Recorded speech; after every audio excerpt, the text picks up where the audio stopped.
right, T-Rex82 here with another Empyrean Galactic Creators Studio video. If you had tuned into my first video that I had posted, it was kind of going along my creative process.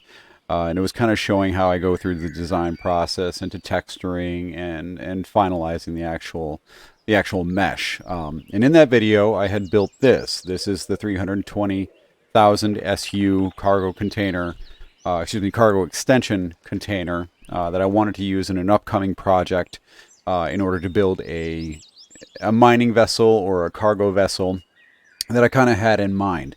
So I went ahead and built this, and the idea is I wanted to do something that had anywhere from 8 to 16 of these.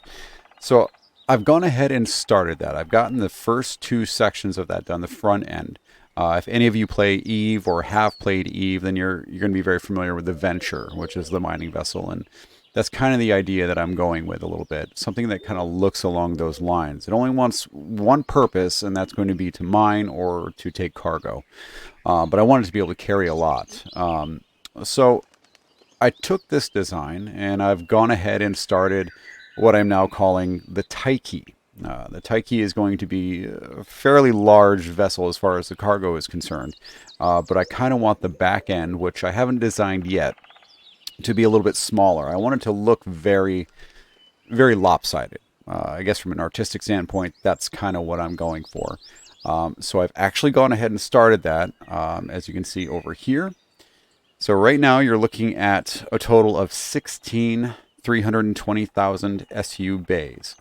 I've made this as modular as possible, meaning that if you wanted more or less, you could slap it in your creative game, and you can go ahead and use the copy paste tools and change it around however you want. Basically, each one has its own set of thrusters. So just your dry weight or your dock weight should handle or be handled by just these sets. So you're looking at, let's see, 3, 6, you're looking at 12 per section. Once you start loading this in is when these are going to come into play. So obviously we have our extra large, and you've got two of the next step below. And each one of these is set up for each section. As you can see here, I'm trying to keep it as symmetrical as possible in this area. So I've gone ahead and started those. I'll end up setting this up in stages. And the idea behind this is that the more weight that you start to carry, then you can set up a next stage of thrust or hit a switch and be able to turn on an additional set of thrusters to deal with that. Or if you're going into a high gravity planet, that's where it's also going to come in play as well. So I've gone ahead and excuse me, I can say that a lot. I've gone ahead and set it up so that I've done a bit of the detail work. Before I talked about where I usually do a level of detail after I set up the actual, the way I want it to look, and I've refined it. So I've gone ahead and done that, but I'm actually realizing, because I do a lot of small scale builds usually, I don't do a lot of CVs, that I can take this a step further and actually go even smaller. So I'm going to do 2 levels of detail on this, but I'll do that at the very end. Right now, my goal today is to kind of hash out the back end on these arms. I've got a reference photo, which you can't see on the screen, but it's on my other side. My hope is to get something similar. I honestly spent 4 hours on this last night with a whole back end, and I tried it so many different ways, and I just couldn't come out with anything that I was happy with. So I actually went ahead and I just scrapped the whole idea. So we're going to go ahead and get started on that and see if maybe we can make some magic happen today. But let's go ahead and get moving.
right, so that's going to sum it up for now. I have a lot of, I'm just blocking it out at this point, but I have a lot of refining to do. The reason I have these extensions out here is I'm kind of playing in my head of ways to attach these arms to this area. And I want to have this area accessible so that you can actually walk inside of here if need be to do repairs or things like that. Um, it's starting to come out with a general shape that I'm starting to like. And a lot of this, again, it's just blocked out. I need to go back in, refine a lot of it, kind of make these connections. Like right here, I am not happy with this area. Not sure quite what I'm going to do. I may end up cutting this off a bit shorter, maybe flatten this out, which is a possibility. But I am going to leave it right here for now. Uh, I am fairly happy with it at this point. Again, this is loosely, very loosely based off of the Venture, which is the Eve miner. Which, if you play Eve, you're very familiar with that. And I just want to keep it kind of along the same lines, but give it my own spin. So thank you for joining me. If you like what you've been watching, go ahead and hit the subscribe button below. I hope to have future content coming out every couple days or at least once a week at this point because I do have real life things that I have to take care of. But I thank you all for joining me, and you have a wonderful day. Thank you.